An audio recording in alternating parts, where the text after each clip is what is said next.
En 1512, le Requerimiento, un texte qui se doit d'être lu à voix haute et qui stipule qu'en l'absence d'objection clairement exprimée de la part des indigènes, la terre nouvellement découverte passe tout naturellement sous la souveraineté des rois de Castille.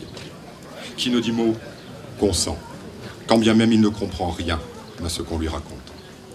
Magellan sait donc que toute prise de possession violerait le traité de Tordesillas et les instructions royales qu'il a reçues avant son départ. Et s'il le sait, alors sa déception et sa rage doivent être terribles. On lui avait promis, souvenez-vous, 2 îles s'il en découvrait 6.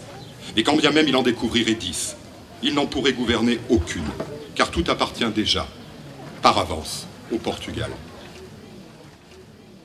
L'idée, c'était de retrouver des formats de feuilletons, de romans de cap et d'épée, de récits d'aventure avec une saveur un peu fin 19e, début 20e, tout en y injectant un peu du savoir historique et historiographique qu'on a acquis tout de même depuis lors sur ces événements. Et parfois, pourquoi pas aussi d'ailleurs, y déposer une petite touche de poésie. Donc en fait, on a plutôt d'abord pensé le format, le genre. Et puis après, il y a tout un travail effectivement de montage documentaire à partir alors des sources, puisqu'il y a le récit de Pigafetta, qui est la grande chronique indéfiniment republiée de l'expédition de Magellan.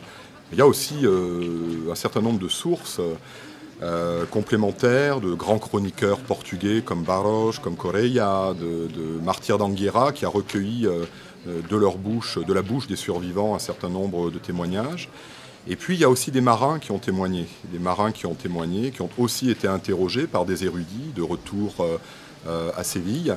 Donc on a effectivement cette espèce de nef amirale textuelle qu'est le récit de Pigafetta, qui est un récit par ailleurs magnifique de véracité. Alors évidemment, il est porté par l'amour fou qu'il porte à son défunt capitaine. Et il écrit d'ailleurs ce récit pour défendre la mémoire de Magellan, puisqu'il l'écrit à partir de 1525, et il l'écrit contre les récits qui essayent de faire retomber toute la gloire de l'aventure sur Elcano, ou contre les récits des mutins, des premiers déserteurs de la baie de San Julián, qui sont rentrés et qui ont dépeint un Magellan tyrannique, fou, les menant aux portes de la mort, etc. Donc il y a ce récit nef capitane de Pigafetta, mais on a quand même une constellation de petits écrits autour. Et puis surtout, il y a aussi tout ce qu'on sait par ailleurs de l'histoire de l'Asie du Sud-Est, voilà, qui est plutôt, bon, moi, ma spécialité, et qui permet d'une certaine manière de doubler un récit écrit depuis le pont du vaisseau, du navire européen qui s'avance dans les mers asiatiques, de tout un ensemble de connaissances sur les mondes environnants.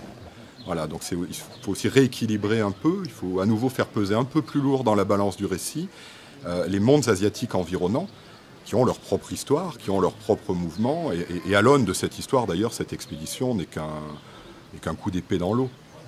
J'aime bien ce type de travail sur le texte, qui permet de jouer parfois presque jusqu'à la forme du pastiche, avec des genres existants et assez identifiables, et notamment le récit d'aventure. Voilà. Donc c'est un travail sur la scansion, sur le rythme, sur les effets de suspense, voilà. Donc ça, c'est ce qu'on peut faire à partir de ce matériau-là, dans le cadre de ces conférences-là, qui sont donc découpées comme des épisodes. Et il faut donc entretenir un peu l'attention du public. Alors je ne suis pas sûr que ce soit nouveau, c'est un jeu avec des formes anciennes, mais on a un formidable répertoire de formes textuelles anciennes qui nous permettent finalement de dire, alors oui, peut-être des choses un peu nouvelles. Voilà, parce qu'aujourd'hui encore, l'historiographie aussi bien espagnole que portugaise de l'entreprise de Magellan tend à passer complètement sous silence la question des mondes asiatiques environnants. C'est vraiment toujours l'histoire vue depuis le pont du bateau. Or, il se trouve qu'on en sait maintenant suffisamment sur ces sociétés, des Philippines, de Java, de Bornéo, au XVIe et au XVIIe siècle, pour pouvoir regarder les bateaux de Magellan depuis la côte et depuis une histoire qui les précède et qui les excède, qui les déborde. J'avais eu la chance de venir une première fois au banquet à la Grâce l'année passée.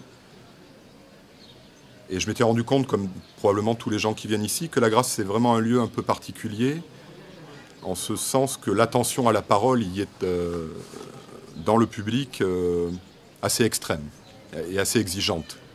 Que par-delà les contenus de connaissances qu'on délivre, l'attention à la forme, au phrasé, est quelque chose qui touche les gens. Donc en fait, quand je viens à la Grâce, j'ai plutôt tendance à écrire mes interventions. C'était un conseil de Patrick Boucheron. Et c'était un bon conseil.